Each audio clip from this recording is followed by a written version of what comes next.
نحمده ونصلي على رسوله الكريم اما بعد فاعوذ بالله من الشیطان الرجیم بسم اللہ الرحمن الرحیم۔ پارہ نمبر 8 سورۃ الانعام، پارے کا رکوع نمبر 3، سورت کا رکوع نمبر 16، آیت نمبر 140۔ بسم اللہ الرحمن الرحیم۔ قد خسر الذین قتلوا اولادہم سفہا بغیر علم وحرموا ما رزقہم اللہ افتراء علی اللہ قد ضلوا وما كانوا مہتدین۔ صدق اللہ العظیم۔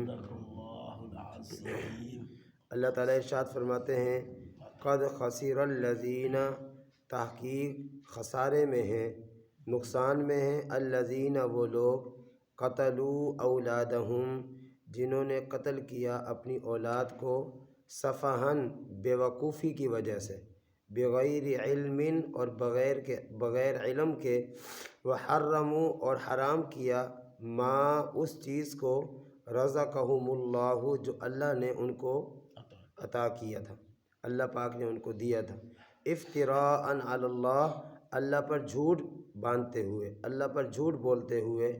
فرمایا قد ضلوا تحقیق گمراہ ہو گئے وہ لوگ، وما کانوا مہتدین اور نہیں تھے وہ ہدایت پر، ہدایت یافتہ۔ اللہ تعالیٰ ہماری حفاظت فرمائے۔ گزشتہ آیات میں اللہ رب العالمین نے مشرکین کے کچھ گناہوں کو، ان کے کچھ عیبوں کو یہاں ذکر فرمایا تھا کہ ان کے جو مذہبی لوگ ہوا کرتے تھے، مذہبی پیشوا، انہوں نے اپنی دکانداری کو چلانے کے لیے، مذہبی پیشواؤں نے، میں یہ لفظ دکانداری جان بوجھ کے استعمال کر رہا ہوں، جب دین کے مقابلے میں ہم اپنے دنیاوی مقاصد کو دیکھتے ہیں تو پھر یہ دینداری تو نہ رہی نا، کیا خیال ہے؟ یہ دینداری تو نہ رہی۔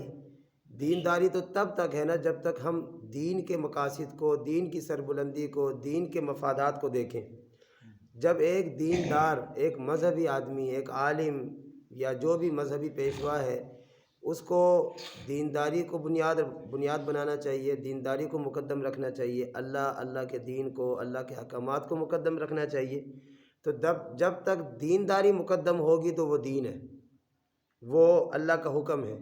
لیکن جب دینداری جو ہے نا وہ مقدم نہ رہے، انسان کے ذاتی مفادات آ جائیں، انسان کوئی بھی کام اپنے مقاصد کے لیے کرے، اپنے مفادات کے لیے کرے، اپنے فائدے کے لیے کرے، تو بھائی وہ دینداری نہیں رہتی بلکہ وہ تو دنیا داری بن جاتی ہے۔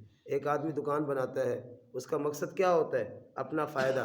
اس کا مقصد کیا ہوتا ہے؟ تجارت، کاروبار، ہاں جی، وہ اپنی ذات کے فائدے کے لیے دکانداری کرتا ہے۔ ایک بازار کے اندر ایک چیز کی کئی دکانیں بنی ہوتی ہیں، لوگ جاتے ہیں، گاہک بنتے ہیں، وہ ان کو بیچتا ہے، ہاں جی، اس نے دکان میں کوئی سامان رکھا ہوتا ہے۔ تو جب مذہبی لوگ بھی یہی کام کرنا شروع کر دیں، مذہبی پیشوا، مذہبی علماء، جی، مقتدا، جن کے کہنے پر دنیا چلتی ہے، جن کے کہنے کو لوگ عوام الناس دین کا حکم سمجھ کر اس پر عمل کرتی ہیں، جب مذہبی لوگ، مذہبی پیشوا وہ دین کے نہیں بلکہ اپنے ذاتی مقاصد کو مقدم رکھیں، مفادات کو مقدم رکھیں، تو بھائی پھر وہ دینداری نہیں رہتی، وہ دنیا داری ہو جاتی ہے۔ اگرچہ عنوان دین کا ہو، لیول دین کا ہو، لبادہ دین کا ہو، لیکن وہ دین رہتا نہیں ہے۔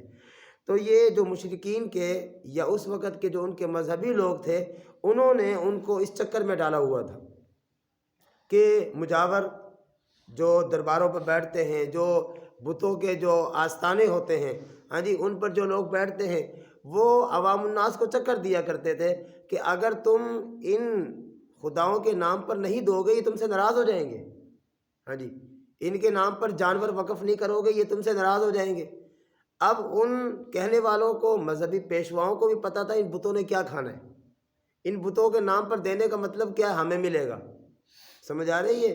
ان مجاوروں کو ملنے کا مطلب کیا ہے، نام کس کا ہے، کسی بت کا، نام کس کا ہے، کسی پیر صاحب کا، کسی بزرگ کا، ہاں جی، لیکن اس بزرگ کو تو پتہ ہی نہیں ہوتا ہے کھا کون رہے ہوتے ہیں، اس کے نام پہ دوسرے قسم کے لوگ کھا رہے ہوتے ہیں۔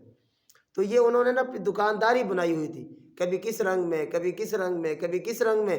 تو اللہ رب العزت ارشاد فرماتے ہیں وَقَالُوا هَٰذِهِ أَنْعَامٌ وَحَرْثٌ، کہ وہ کہا کرتے تھے کہ یہ جو کھیتی ہے، فلاں فلاں جو کھیتی ہے، فلاں فلاں جو ہماری جو فصل ہے، فلاں فلاں جو جانور ہیں، وہ تم پر حرام ہے، تم ان کو استعمال نہیں کر سکتے۔ اب اس کا کرنا کیا ہے جی؟ اس کا وہ کرنا جو ہم کہیں گے، ہاں جی، اس کا وہ کرنا ہے جو ہم کہیں گے۔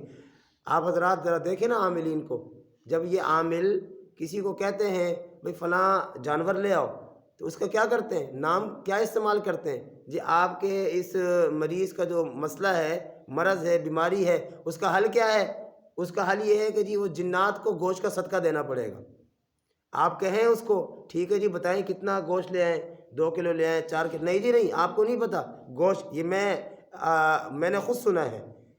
وہ ایک پیر صاحب عامل، میرے ایک جاننے والے تھے، وہ بیمار ہو گئے، تو میں تو یہ کام کرتا نہیں، انہوں نے مجھے کہا، تو میں ایک عامل کو لے گیا، 2-3 دن وہاں وہ جاتے رہے علاج کرنے کے لیے۔ تو پھر انہوں نے تیسرے دن کہا کہ آپ کا جو مسئلہ ہے نا وہ بڑا حساس ہے، اس کے لیے نا جنات کو خوش کرنے کے لیے ہمیں گوشت کا صدقہ دینا پڑتا ہے۔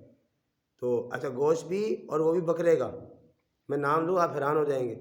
تو ٹھیک ہے، تو اس وقت میرے خیال سے 1000 روپے، 900 1000 روپے کلو گوشت تھا، یہ 5-6 سال پہلے کی بات ہے۔ انہوں نے کہا کہ ٹھیک ہے ہم لے دیتے ہیں گوشت۔ اس نے کہا نہیں نہیں، آپ نے نہیں لینا، آپ کو نہیں پتہ کس طرح کا گوشت وہ کھاتے ہیں، استعمال کرتے ہیں، ان کو دینا ہوتا ہے۔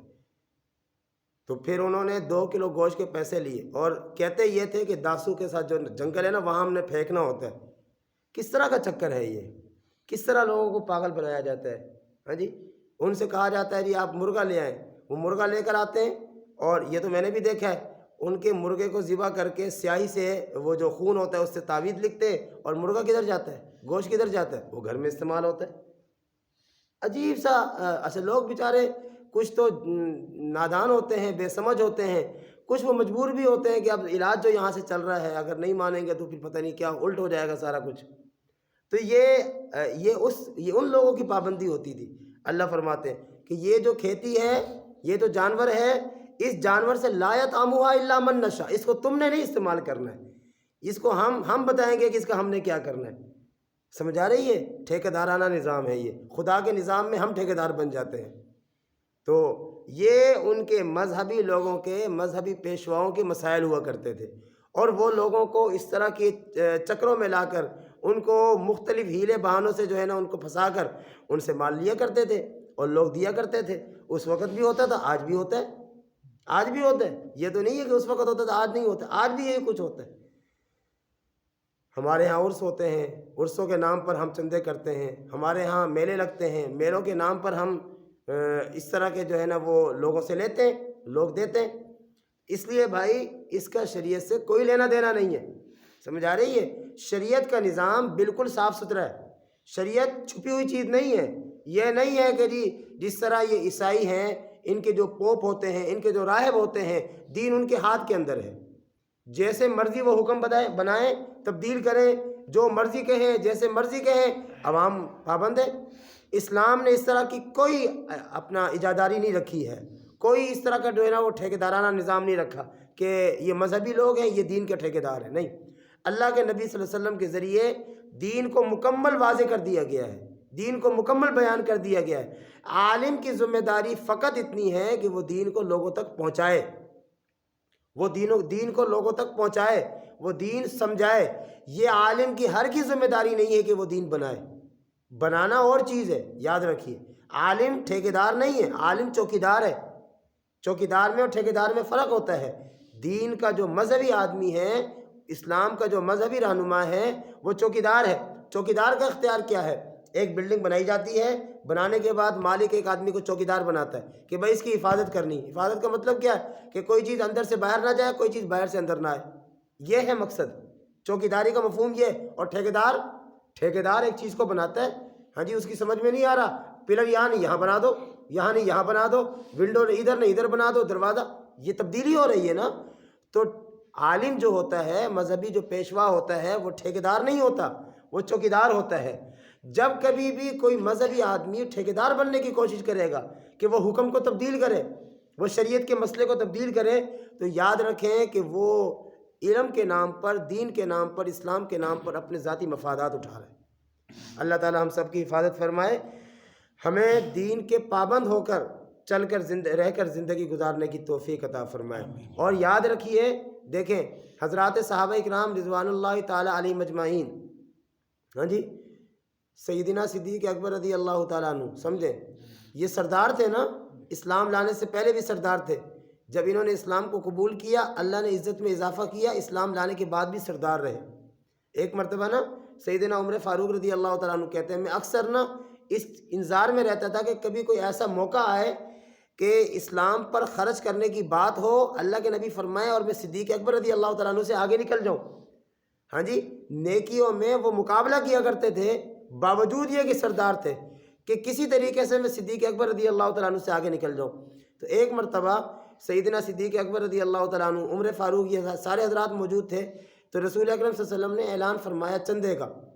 اب اس دن اتفاق سے عمر فاروق رضی اللہ تعالیٰ عنہ کے پاس بہت زیادہ مال تھا، آیا ہوگا، تو عمر فاروق رضی اللہ تعالیٰ عنہ خوش گھر گئے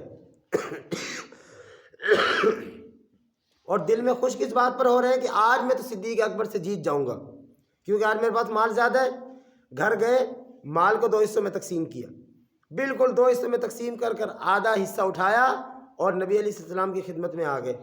دیکھا بھی صدیق اکبر نہیں آئے، بڑے خوش ہوئے کہ آج عمر تو صدیق اکبر سے جیت گیا۔ کس چیز میں؟ کوئی دنیا کا مقابلہ تھا نہیں، نیکی میں۔ دیکھیں نیکی کے اندر مقابلہ، یہ تھا صحابہ اکرام کا مزاج، یہ تھا صحابہ اکرام کا ذوق۔ تو سیدنا صدیق اکبر رضی اللہ تعالیٰ عنہ گھر گئے، انہوں نے جا کر گھر کا سارا مال جمع کیا، سارا، حتیٰ کہ روایات میں آتا ہے، آپ نے پڑھا سنا ہوا ہے کہ دیواروں کو جو ہے نا ہاتھ پھیر کر دیکھ رہے ہیں، چونکہ اس وقت بھی تھا اور اب بھی ہماری بڑی عمر کی عورتیں، بڑی بوڑھی جو ہے نا، وہ دیواروں میں سوئی ٹاک دیتی ہیں، کچی دیواریں ہوا کرتی تھی، اب تو پلستر ہے، پتہ نہیں کیا کچھ ہے، اب تو سوئی کیا کیل بھی نہیں جاتا۔ تو وہ نا ہاتھ پھیر کر دیکھ رہے ہیں کہ کوئی سوئی تو کہیں نہیں ٹکی ہوئی، سوئی تک دیواروں سے اٹھائی، نکالی اور سارا کچھ جمع کر اس کو اٹھا کر جناب نبی کریم صلی اللہ علیہ وسلم کی خدمت میں لا کر پیش کیا۔ ابھی سیدنا صدیق اکبر رضی اللہ تعالیٰ عنہ آئے نہیں، دربار نبوی میں پہنچے نہیں، جبریل امین آ گئے، اور جبریل امین نے ایک عجیب سا لباس پہنا ہوا ہے، ٹاٹ کا لباس۔ ہاں جی، کون ہے یہ جبریل امین؟ امام الملائکہ، سمجھ آ رہی ہے؟ اللہ کے غیبی نظام کا سردار امام الملائکہ جبریل امین، ٹاٹ کا لباس پہنا ہوا ہے، اور جس طرح یہ ہم بٹن لگاتے ہیں نا، ان بٹنوں کی جگہ پر کانٹے لگائے ہوئے ہیں۔ نبی علیہ السلام نے جبریل امین کو دیکھا، حیران ہوئے اور پوچھا کہ جبریل تم آج تک کبھی اس لباس میں نہیں ہے، خیر تو ہے؟ جبریل امین کہنے لگے، عرض کرنے لگے، اللہ کے نبی صلی اللہ علیہ وسلم، یہ میرا نہیں، آج آسمان کے سارے فرشتوں کا یہی لباس ہے، آج آسمان کے سارے فرشتوں کا یہی لباس ہے۔ اور یہ لباس ہم نے کیوں پہنا ہے؟ اس کی وجہ یہ ہے کہ آج صدیق نے اپنا سب کچھ اسلام پر قربان کر ٹاٹ کا لباس پہن لیا ہے۔ اپنے وجود پر جو کپڑے تھے نا، اچھے عمدہ کپڑے، وہ اتار کر انہوں نے ٹاٹ کا لباس پہن لیا ہے۔ اللہ رب العالمین نے ہم فرشتوں کو حکم دیا ہے کہ میرے فرشتوں، اگر آج تم ٹاٹ کا لباس پہن کر میرے پاس آؤ گے، تمہاری حاضری کو قبول کروں گا، ورنہ آج تمہاری حاضری قبول نہیں ہے۔ اور مجھ امام الملائکہ کو اللہ نے حکم دیا ہے، جاؤ محمد رسول اللہ صلی اللہ علیہ وسلم کے پاس جا کر ان کو کہو، اللہ کہتے ہیں کہ مجھ اللہ کا، اور میں جبریل امین کہتا ہوں مجھ جبریل کا، آپ جناب صدیق اکبر رضی اللہ تعالیٰ عنہ کو سلام پیش کر دیں۔ یہ ہے صحابہ اکرام کا مزاج، ٹھیک ہے؟ میں عرض یہ کر رہا ہوں کہ جن لوگوں نے اس دین کو اپنایا، اس دین کو اختیار کیا، اپنی زندگیوں میں جگہ دی، اللہ نے اتنا ان کو عزت عطا فرمائی، اتنا عزت عطا فرمائی کہ سوچو، وہ امام الملائکہ جو اللہ کے پاس پیش ہوتا ہے، جبریل امین اللہ سے پیغام لیتا ہے، آدم علیہ السلام سے لے کر جناب محمد رسول اللہ صلی اللہ علیہ وسلم تک تمام انبیاء علیہ السلام کے پاس جو قاصد بن کر اللہ کی طرف سے آتے رہے وہ یہی فرشتے ہیں، لیکن آج وہ جناب سیدنا صدیق اکبر رضی اللہ تعالیٰ عنہ کی خدمت میں اللہ کا سلام لے کر آ رہے ہیں۔ وجہ کہ اللہ کے نبی صلی اللہ علیہ وسلم نے اعلان فرمایا کہ دین پر خرچ کرنے کا موقع ہے، خرچ کرو۔ صدیق اکبر رضی اللہ تعالیٰ عنہ نے گھر سے سارا کچھ اٹھا کر جناب نبی کریم صلی اللہ علیہ وسلم کی خدمت میں لا کر پیش کر دیا۔ سمجھ رہے ہیں بھائی؟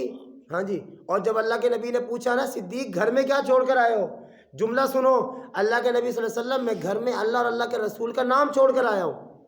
اللہ اور اللہ کے رسول کے نام کو کوئی کھاتا ہے؟ یہ نا ایک ایمانی تصور ہے۔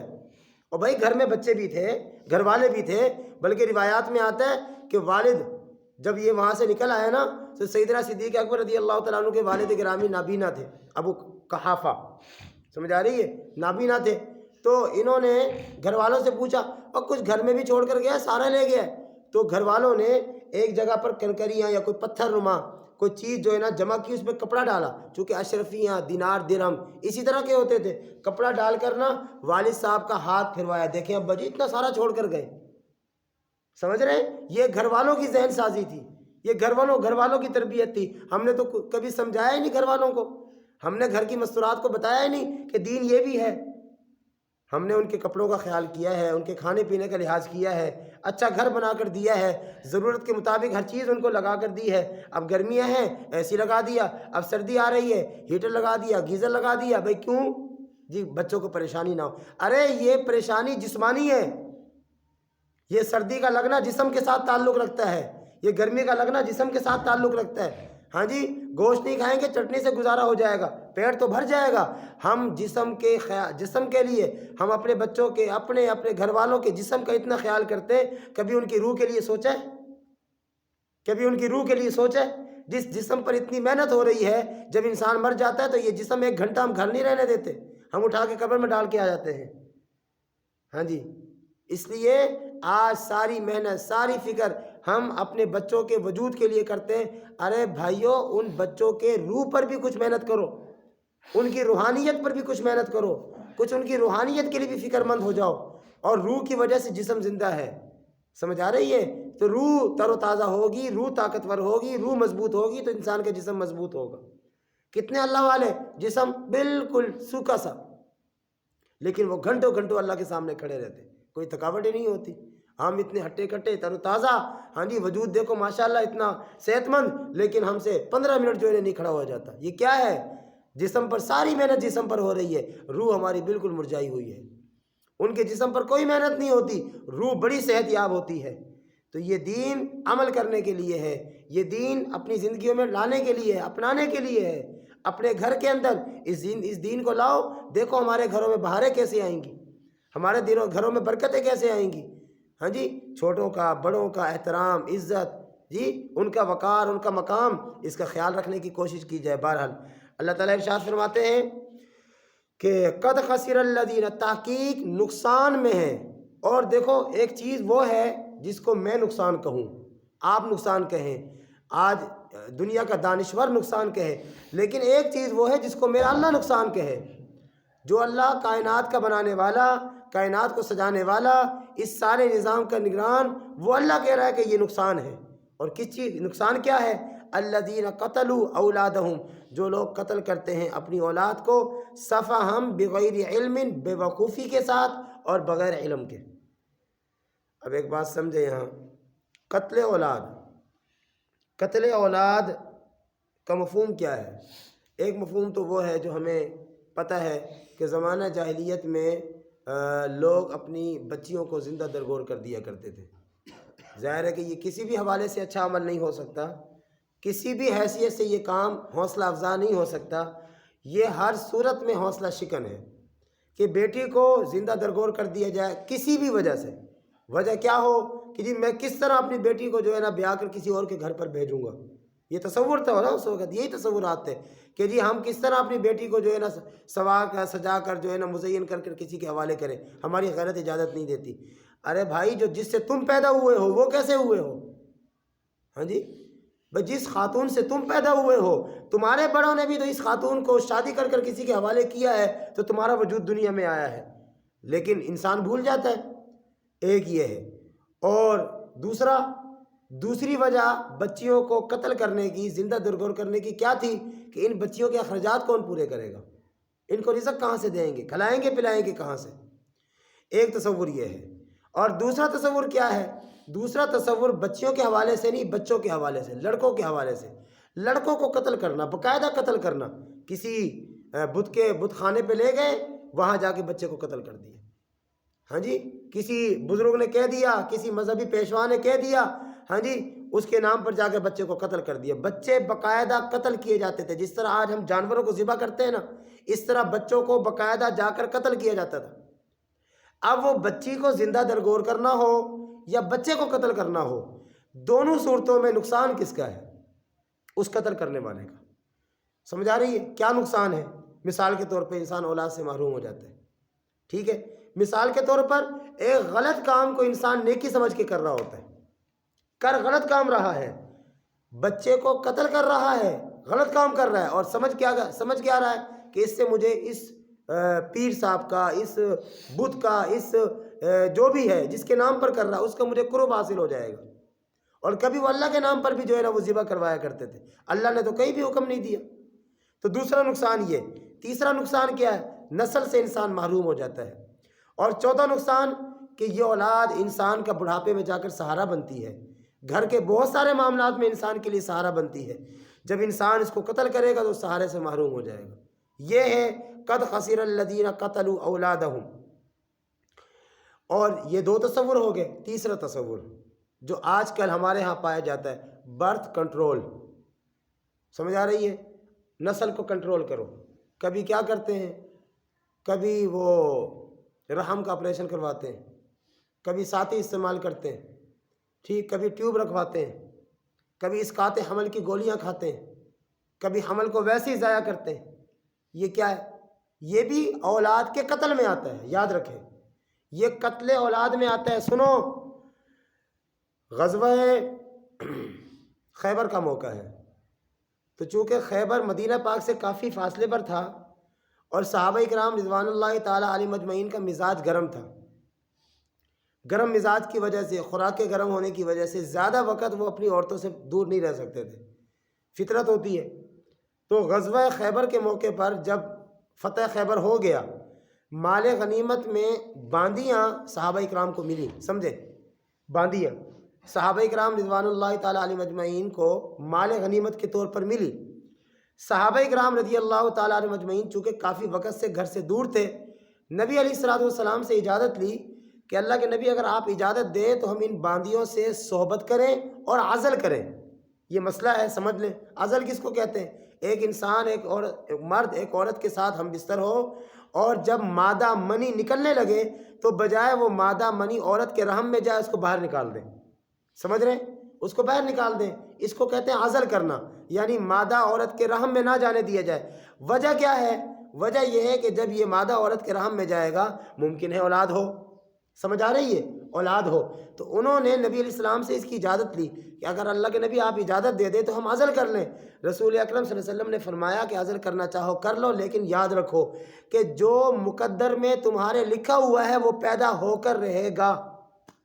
جو تمہارے مقدر میں لکھا ہوا ہے اولاد، بچہ، وہ پیدا ہو کر رہے گی۔ تمہارے عزل کرنے کی وجہ سے یہ نہیں ہو سکتا کہ تم خدا کے نظام میں رکاوٹ بن جاؤ گے۔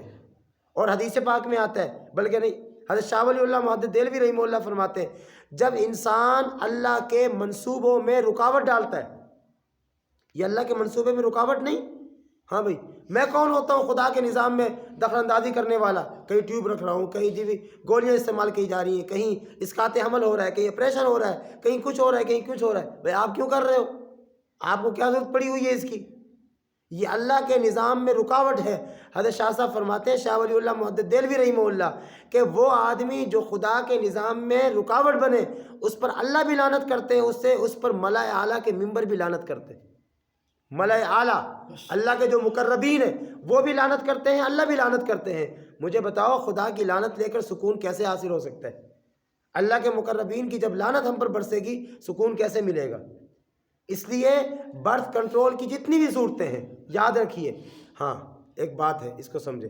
عورت جسمانی طور پر اتنی کمزور ہے، ٹھیک ہے، کہ جو ماہر ڈاکٹر، اور وہ ڈاکٹر دین کو بھی سمجھتا ہو، شریعت کو بھی سمجھتا ہو، نرا ڈاکٹر نہ ہو. نرا ڈاکٹر کیا چیز ہے؟ اس نے تو چیرے لگانے، آپریشن کرنے، پھاڑنا ہے. نرا ڈاکٹر نہیں، وہ شریعت کو سمجھنے والا ڈاکٹر، ماہر ڈاکٹر. اب وہ سمجھتا ہے کہ بھائی اس عورت کی صحت کمزور ہے، کچھ مسائل ہیں، کمزوری ہے. ہاں جی، کمزوری کی وجہ بیماری بھی ہو سکتی ہے، خوراک بھی ہو سکتی ہے، اور بھی بے شمار مسائل ہو سکتے ہیں. اب وہ ڈاکٹر کہتا ہے کہ جی عورت کے حالات اس قابل نہیں ہیں کہ یہ عورت بچہ پیدا کرنے کا بوجھ اٹھائے. تو آپ کیا کریں؟ آپ احتیاط کریں، احتیاط کریں. اب اگر وہ اس طرح کی احتیاطی تدابیر اختیار کرتا ہے تو یاد رکھیں اس کی گنجائش ہے، اس کی اجازت ہے. میری بات سمجھ لیں، یہ مسئلہ عرض کر رہا ہوں، اس کی اجازت ہے. حمل ہو گیا، اب ڈاکٹر نے کہا جی یہ تو حمل ضائع کرنا پڑے گا، حالات ٹھیک نہیں ہے. تو پھر مسئلے کی دوسری نوعیت سمجھیں. اگر بچہ ابھی وجود نہیں اس نے پکڑا، بچے کا وجود نہیں ہوا، 4 ماہ سے کم ہے بچہ، ابھی 4 ماہ تک بچے کا وجود نہیں ہوتا، وہ لوتھڑا ہوتا ہے تقریباً. 4 ماہ کے بعد اس کا وجود بنتا ہے، اس میں روح آتی ہے، اس میں ہڈیاں شڈیاں یہ سارا کچھ ہو جاتا ہے. اگر بچہ ابھی وجود نہیں پکڑا، اس نے وجود نہیں پکڑا، وہ بغیر وجود کے ہے، تو اس کو ضائع کرنے کی اجازت ہے، اس شرط کے ساتھ جو میں نے پہلے عرض کی ہے کہ عورت کی صحت اتنی کمزور ہے. لیکن اگر بچے کا وجود آ گیا ہے، اب بچے نے وجود پکڑ لیا ہے، اب بہرحال اللہ سے دعائیں کی جائیں، اس کو جو ہے نا وہ طاقت کی دوائیاں دی جائیں. اب بچے کو ضائع کرنے کی اجازت نہیں ہے. اب اگر بچے کو ضائع کریں گے تو پھر یہاں قتل والا گناہ ہوگا. سمجھ آ رہی ہے؟ اللہ یہ کہ عورت کی جان کو خطرہ ہو. تو یہ ساری صورتیں جو ہے نا اس کو سمجھیں.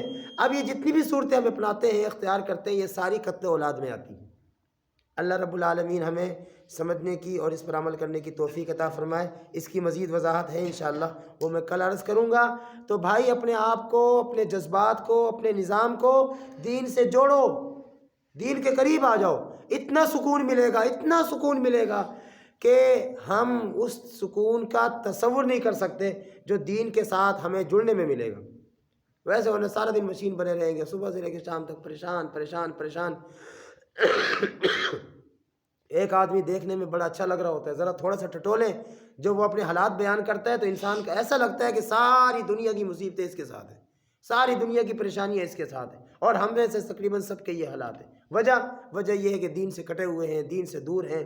کہیں اولاد نافرمان ہے، کہیں گھر کے اندر مسائل ہیں، کہیں بچیوں کو سکون نہیں ہے، کہیں بے روزگاری کے مسائل ہیں، ہاں جی، کہیں کیس ہیں، کہیں تھانہ کچہریاں ہیں، کہیں لڑائی جھگڑے، یہ سارے مسائل ہیں نا. اور یہ کیوں ہے؟ ہم اللہ پاک کو ناراض کیے ہوئے ہیں. اس لیے اللہ کو راضی کرنے کی کوشش فرمائیں بھائی، اللہ کے قریب ہونے کی کوشش کریں. تو پھر دیکھیں یہ مسائل اللہ کے حکم سے حل ہوتے چلے جائیں گے. اللہ تعالیٰ جو کچھ کہا سنا سمجھا عمل کرنے کی توفیق عطا